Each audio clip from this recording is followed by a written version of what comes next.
Hello friend, हमारे channel study for future में आपका स्वागत है। आइए हम लोग इंडियन फ्लैग के बारे में पढ़ना चालू करते हैं। आप सामने ये झंडा देखकर आप समझ ही गए होंगे कि हमें क्या पढ़ना है। चलिए स्टार्ट करते हैं। हमारे जो झंडे का इतिहास है वो बहुत लंबा है।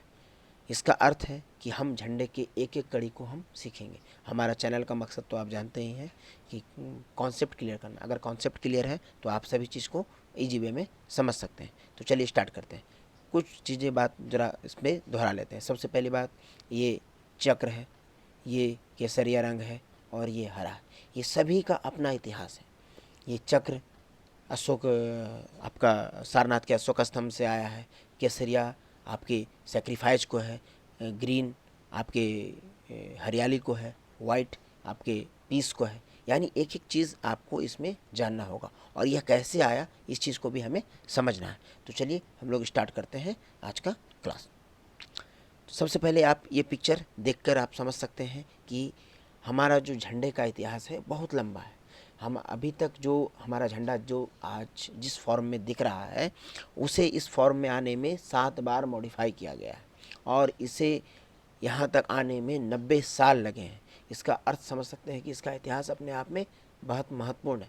तो आइए हम लोग अपना इस इतिहास को समझते हैं। सबसे पहले जो 1857 में ये जो फ्लैग बना है वो ब्रिटिश काल में बना था और इसको उसी समय में फहराया गया था। बाद में प्रथम भारतीयों द्वारा बनाया गया 1906 में ये फ्लैग है जो स्वामी विवेकानंद के गुरु नितिन भिगनी निवेदिता ने बनाया था।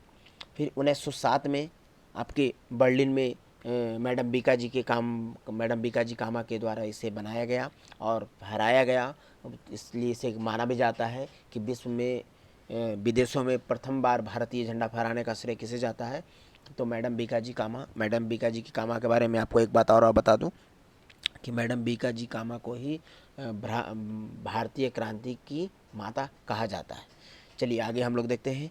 यह 1917 का जो फ्लैग है, ये हर एक फ्लैग के बारे में बताऊंगा। 1917 का फ्लैग है, ये आपका एनी बेसेंट और तिलक साहब का जो होम रूल आंदोलन है उस समय यह बनाया गया था। ये 1921 का है जब पिंगली वेंकैया को यह विजयवाड़ा की हैं उनको यह जिम्मेदारी दी गई थी बनाने के लिए। 50 देशों के झंडे का अध्ययन करके 5 साल में इन्होंने ये मॉडल तैयार किया था। बाद में गांधी जी ने इसमें हंसराज की मदद से कुछ मॉडिफिकेशन भी किए।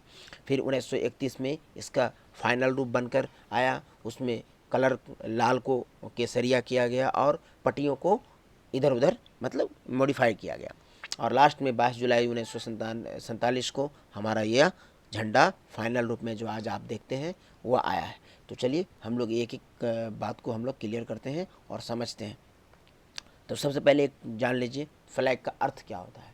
फ्लैग का अर्थ होता है हमारी आज़ादी। यानी अगर कोई फ्लैग फहरा रहा है इसका मतलब वह अपनी आज़ादी को बता रहा है, अपने बोलने की आज़ादी, अपने रहने की आज़ादी, इस प्रकार की जितनी भी आज़ादी है उस पर जवाहरलाल नेहरू ने बहुत अच्छी एक लाइन बोली है। A flag is not only the symbol of our independence but also the freedom of all people. यानी उस जगह के सभी पीपल की सिंबल बताता है। आपका हर जगह आप देखेंगे हर एक देश का अपना एक झंडा होता है। यहाँ तक कि हमारे 2 राज्यों में, अभी तो एक ही राज्य है, वहाँ जम्मू कश्मीर में झंडे का अलग प्रावधान था, उसका अलग झंडा था। और अभी कर्नाटक में भी इस पर विवाद चल रहा था, वो भी अपना अलग झंडे की मांग कर रहे थे। उन्होंने विधानसभा में प्रस्ताव भी पारित किया। चलिए आगे हम लोग जानते हैं अपने झंडे के बारे में। तो विश्व में सर्वप्रथम झंडा जो बना था वह हमारे डेनमार्क जो आप जानते होंगे वो यूरोपीय देश है, वहाँ बना था सबसे पहला 14वीं शताब्दी के आसपास। आज इस फ्लैग के बारे में एक चीज़ और नोटिस कीजिए कि यह फ्लैग अब तक 7 बार मॉडिफाई हुआ है और इसको बनने में 90 ईयर्स लगे हैं। राइट ना। नेक्स्ट आपका सबसे पहला इसका पहला कदम अगर हम इसको बनने का देखें तो 1904 में यह आपके विवेकानंद की शिष्या भिगनी निवेदिता ने इसको बनाया था। उसमें जो उसका जो रंग था वह हरा और लाल था। ज़्यादातर वह लाल था और उस पर एक अलग निशान बने हुए थे। किंतु बाद में 1906 में जो झंडा बनकर सामने आया वो आपका कुछ इस प्रकार सा इस प्रकार था, वो आप इसको देख सकते हैं। उसमें ऊपर 8 कमल थे और बीच में पीली पट्टी पर वंदे मातरम लिखा हुआ था और नीचे चांद और तारे बने हुए थे। ये चांद और तारे आप समझ सकते हैं कि ये दो धर्मों को प्रतीक करते थे। उस समय धर्म की मतलब हिंदू मुस्लिम एकता के बारे में बातें की जा रही थी, जिस कारण से इस झंडे में इस तरह की तस्वीरें को सामने लाया गया था। तो आप आगे चलते हैं। 1907 में मैडम बीकाजी कामा बर्लिन के स्टुअर्टगार्ड में पहला झंडा फहराया। यानी अगर देखा जाए तो विदेशों में पहला झंडा फहराने का श्रेय हमारे मैडम बीकाजी कामा को जाता है। विदेशों में झंडा फहराने का श्रेय जाता है। उन्होंने भी इस झंडे में कुछ बदलाव किए और उन्होंने यहाँ पे एक कमल होगा, यहाँ पे एक कमल था और बाकी 7 स्टार्स थे जो सप्त ऋषियों को दर्शाते हैं। और उसके बाद नीचे जो ग्रीन पट्टी थी और बीच में पीली पट्टी और वो वंदे मातरम और स्टार और आपका जो स्टार नहीं, सूरज और चांद इसमें हरी पट्टी पे लगे हुए थे। नेक्स्ट हम आगे बढ़ते हैं।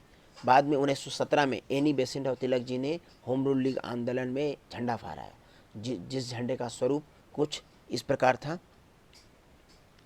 जो देख सकते हैं आप में। इस झंडे में 7 स्टार्स थे, एक चांद और तारा था और ब्रिटिश का लोगो था। ये सब जो 7 तारे थे वो हमारे सप्तऋषि को जो अंतरिक्ष में बनाए जाते हैं, सामने आप फोटो देख सकते हैं, इसमें आपको दिखाया गया है। ये फ़ोटो से आप समझ सकते हैं कि यह जो सामने है ये सप्तऋषि है जो अंतरिक्ष हमारे आकाश में दिखाई देता है। और यह जो बना था लाल पट्टियाँ थी, 5 लाल पट्टियों पर आपके 4 ग्रीन पट्टियाँ क्षैतिज रेखा में थी। चलिए, तो इसमें एक एक चीज़ को हम लोग जानेंगे। इसमें हर एक चीज़ का अपना एक कहानी है और अपना इतिहास है, उस चीज़ को हम इस पर डिटेल से बातें करेंगे और एग्ज़ाम से रिलेटेड जितनी भी बातें हैं सभी बताई जाएगी, इससे एक क्वेश्चन भी आपका मिस नहीं होगा। उसके बाद आते हैं, सबसे पहले ये 1921 में एक झंडा बनाया गया था जो मैडम पिंगली वेंकैया के द्वारा बनाया गया था, जो गांधी जी ने उन्हें दिया था बनाने के लिए। उनमें उन्होंने 5 साल का अध्ययन किया और उन्होंने ये झंडा बनाया। इसमें उन्होंने सबसे पहले के हरा और लाल की पट्टी डाली थी बस। तो ये गांधी जी ने इसमें वाइट पट्टी और चरखा डाला। इसमें देखिए, सबसे पहले जान लीजिए उस समय में जो झंडे का रंग था वह धर्मों को डिनोट करता था, यानी हरा रंग मुस्लिम के लिए और लाल रंग हिंदू के लिए। और तब गांधी जी ने कहा कि नहीं, और धर्मों के लिए भी इसमें होना चाहिए, तो उन्होंने अन्य धर्मों के लिए जो सिख जैन ये है उनके लिए आपका सफ़ेद पट्टी डाली गई थी। और हमारे प्रगति को बताने के लिए चलता हुआ चरखा को दिखाया गया था। नेक्स्ट बाद में आकर 1931 में का जो कराची अधिवेशन में हुआ उसमें इसका बहुत ही महत्वपूर्ण परिवर्तन किया गया, इसलिए कराची अधिवेशन को इसमें बहुत महत्वपूर्ण दिया जाता है, क्योंकि इसमें ही उन्होंने झंडे का जो कलर है वह भी चेंज किया था। झंडे का जो कलर है वह चेंज किया था, चेंज करके लाल के जगह केसरिया किया था और रंगों की जो पट्टियां हैं उसमें भी उसके प्लेसमेंट में मॉडिफिकेशन किए थे, जिससे हम आज जो स्वरूप देख रहे हैं केसरिया ऊपर और सफ़ेद बीच में और ग्रीन नीचे, तो यह जो देन है वह 1931 के अधिवेशन में ही दिया गया है और लाल के जगह पे केसरिया कर दिया गया। आप इसके बाद आप जान सकते हैं कि 22 जुलाई 1947 को संविधान सभा के जिसके अध्यक्ष आपके झंडा समिति के अध्यक्ष डॉक्टर राजेंद्र प्रसाद थे, उनकी अध्यक्षता में इसमें परिवर्तन किया गया और ये जो चलता हुआ चरखा था उसके स्थान पे चक्र को लाया गया। ये देखिए, ये है 1931 के अधिवेशन में अपनाया गया झंडा। 1931 के अधिवेशन में अपनाया गया झंडा, यहाँ पे केसरिया, ये पे सफ़ेद और ये ग्रीन। ये उस समय भी ये धर्मों को बता रहे थे, केसरिया हिंदुत्व को, वाइट पट्टी सभी धर्मों को और ग्रीन पट्टी मुस्लिम को, चलता हुआ चरखा आपका प्रगति को। राइट, नेक्स्ट आगे बढ़ते हैं। तो अभी तक जो हमने जाना उसमें दो तीन चीज़ें जानी। क्या जाना? सबसे पहला जाने हमने जाना कि सबसे पहला जो झंडा ब्रिटिश काल में बना था, उसके बाद 1904 में आपकी मैडम ये स्वामी विवेकानंद की थी शिष्या ने बनाई थी। फिर 1907 में मैडम बीकाजी कामा जो बर्लिन में फहराया गया वो बनाया था। दोनों झंडे में समानता थी, दोनों के झंडे के बीच में वंदे मातरम था। बस थोड़ा सा अंतर क्या था कि जो ऊपर की पट्टी पे जो फूल लगे हुए थे, निवेदिता के जो पट्टी में थी वो 8 कमल थे, जबकि मैडम बीकाजी कामा के झंडे में एक कमल का फूल और 7 तारे लगे हुए थे, जो वो 7 तारे 7 स्टार्स आपके सप्तऋषि को दर्शाते हैं जो हमारे आकाश में दिखाई देते हैं। उसके बाद 1917 में एनी बेसेंट और तिलक साहब ने होम रूल लीग आंदोलन के दौरान झंडा फहराया, जो आपका 5 लाल पट्टी और 4 ग्रीन पट्टी के बीच सप्तऋषि के 7 स्टार्स को दिखाया गया था। उसके बाद 1921 में 1921 में जैसे आप ये देख सकते हैं 1921 में झंडा फहराया गया। 1921 में जो झंडा फहराया गया वो आपका पिंगली वेंकैया द्वारा बनाया गया। उसी को अभी भी हमारे भारतीय जो आधुनिक झंडा है उसी का प्रारूप माना गया है, इसलिए भारतीय झंडे का जो स्वरूप है वो पिंगली वेंकैया द्वारा ही माना जाता है। फिर बाद में 1931 में इसमें बहुत ही परिवर्तन हुआ और 1931 में मैडम गांधी जी ने हंसराज के कहने पे इसमें रंगों का फेरबदल किया और बीच में पट्टी डाली और चलता हुआ चरखा डाला। चलिए हम आगे कुछ अन्य महत्वपूर्ण बातों पर बात करते हैं। इसमें कुछ एग्ज़ाम के रिगार्डिंग भी बातें आपको जाननी चाहिए, क्योंकि वो बहुत ज़रूरी होती हैं, क्योंकि हर एग्ज़ाम में क्या क्या पूछा जाता है ये आपको मालूम होना चाहिए। तो सबसे पहले ये जान लीजिए कि तिरंगे झंडे की लंबाई और चौड़ाई का अनुपात 3:2 होता है। यानी लंबाई जब 3 सेंटीमीटर रहेगा तो चौड़ाई उसकी 2 सेंटीमीटर रहेगी। और सभी पट्टियों की जो ग्रीन, वाइट एंड सेफ्रॉन है उनकी पट्टियों का जो अनुपात है वह सेम होना चाहिए।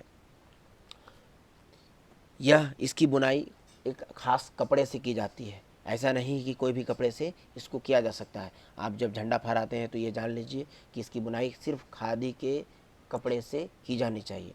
आपको एक बात और जानना चाहिए कि कभी भी प्लास्टिक के झंडे को नहीं फहराना चाहिए, यह कानूनी अपराध के रूप में जाना जाता है। नेक्स्ट आप एक जान लीजिए, राष्ट्रीय झंडे का बनाने का लाइसेंस सिर्फ एक ही जगह उपलब्ध है जो हुबली में है, वो वहीं सिर्फ राष्ट्रीय झंडा को बनाया जाता है। कपड़े की बुनाई भी सभी जगह नहीं की जाती है, वह भी आपका कर्नाटक के बागलकोट और धारवाड़ के गदग जगह पे किया जाता है। तिरंगे में जो अशोक चक्र लिया गया है वह आपके सारनाथ से लिया गया है, ये आपका सारनाथ से लिया गया है। चक्र का जो अनुपात है ये बहुत इंपॉर्टेंट है। चक्र का जो अनुपात है, जो वाइट पट्टी होती है उसकी पट्टी का 3/4 साइज होना चाहिए। कितना साइज होना चाहिए? 3/4। ये चीज़ ध्यान रखने वाली चीज़ है। नेक्स्ट आपका जान लीजिए, आप जो झंडा फहराते हैं उसे 1921 में बनाया गया और उसको बाद में 1931 में मॉडिफाई किया गया। यह सब फहराने का अधिकार जब भारतीय संविधान में दिया गया तो यह झंडा फहराने का जो अधिकार है वो हमें किस अनुच्छेद के तहत मिला है? तो अनुच्छेद 19(1) के तहत मिला है। और आपको एक बात और बता दूं कि हम पहले सिर्फ स्पेशल ओकेजन पे जैसे स्वतंत्रता दिवस, गणतंत्र दिवस यानी पे ही हम झंडा होस्टिंग कर सकते थे, किंतु नवीन जिंदल जो 2001 में केस किए थे, जिसका फैसला 2002 में आया था, उसके आधार पे कोई भी भारतीय गर्व से कभी भी और कहीं भी झंडा तोलन कर सकता है। इसका अर्थ है कि नवीन जिंदल यानी 2002 यानी 26 जनवरी 2002 से कोई भी व्यक्ति झंडा फहरा सकता है, कोई भी आप, मगर गर्व से। ये ध्यान रखने वाली बात है, इस चीज़ को आपको माइंड में रखना चाहिए। दूसरी बात, कुछ फैक्ट्स और जान लीजिए। चांद पे पहली बार तिरंगा कब गया है? चांद पे पहली बार तिरंगा आपका हमारा चंद्र मिशन जो हुआ था 14 नवंबर 2008 को चांद पे हमारा झंडा फहराया गया, और यह ऐसा करने वाला चौथा देश था। कौन सा देश था? चौथा देश था।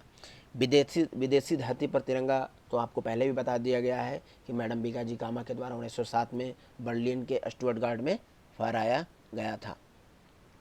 राइट। एक इम्पॉर्टेंट बात, 1971 में पहली बार हमारा झंडा अंतरिक्ष में गया था।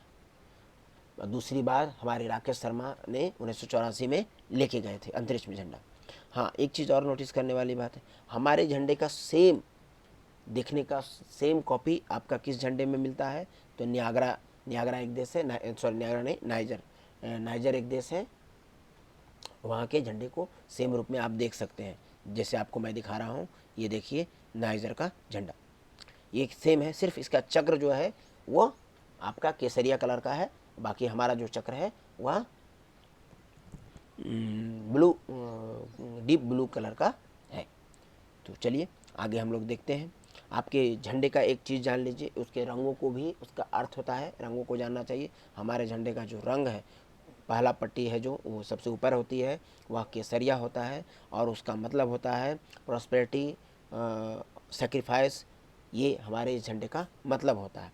वैसा ही वाइट होता है जो शांति का प्रतीक है, और अशोक चक्र जो है प्रगति का प्रतीक है, और ग्रीन जो है हरियाली का प्रतीक है। तो इस तरह से हम एक एक चीज़ को समझ सकते हैं। चलिए आइए इससे जुड़े हुए कुछ बातों को थोड़ा रिवाइज कर लें, क्योंकि रिवीजन बहुत ज़रूरी है। रिवीजन से ही सारी चीज़ों को हम क्लियर कर सकते हैं। तो सबसे पहले पहली बार झंडा मैडम बीकाजी कामा ने 1907 में बर्लिन में फहराया था, और पहला झंडा बनाने का श्रेय विवेकानंद की शिष्या को जाता है। दूसरी बार जो झंडा बनाया गया, ये आपका तीसरी बार जो झंडा बनाया गया मेनली, वह आपका 1917 में एनी बेसेंट और तिलक द्वारा बनाया गया, जो आपके सामने दिखाई दे रहा होगा। और उसके बाद 1921 में पिंगली वेंकैया ने ये झंडा बनाया, और उसको गांधी जी ने उन्हें कुछ मॉडिफाई करके उसमें वाइट पट्टी भी लगाई। बाद में सबसे महत्वपूर्ण हुआ 1931 में, जब इनके कलरों का कुछ बदलाव किया गया, और लाल के जगह पे केसरिया, फिर बीच में वाइट और नीचे ग्रीन लगाया गया, और उसमें साथ में एक चरखा, चलता हुआ चरखा दिया गया। लास्ट में जब भारत आज़ाद हुआ, तब आपका आज़ादी के लिए जब इसको झंडा समिति का जो तदर्थ अध्यक्ष डॉक्टर राजेंद्र प्रसाद थे, उन्होंने उस समिति ने इसमें चक्र के जगह पे, हाँ सॉरी, चलता हुआ चरखा के जगह पे चक्र को डाला, जो प्रगति का प्रतीक था। क्योंकि जो चरखा था दूसरी तरफ से उल्टा दिखाई देता था, जब झंडा फहराया जाता था तो एक तरफ से सीधा और दूसरी तरफ से उल्टा दिखाई देता था, इसलिए अशोक चक्र माना जाता है, जो सारनाथ से लिया गया है, उसको इसमें डाला जाता है। तो चलिए आगे हम लोग कुछ बातें और जान लीजिए। आपको जो फैक्ट्स बताए हैं वो इस पर आपका है, इसका PDF मैं आपको अपलोड कर दूंगा, और हर एक चीज़ को अच्छे से समझिए और जानिए। जो फैक्ट्स हैं उसको भी याद रखिए, और कोई भी कॉन्सेप्ट को समझने की कोशिश कीजिए। Right, okay. आप इसे लाइक और शेयर ज़रूर करें, और हमारे चैनल को सब्सक्राइब करें। धन्यवाद।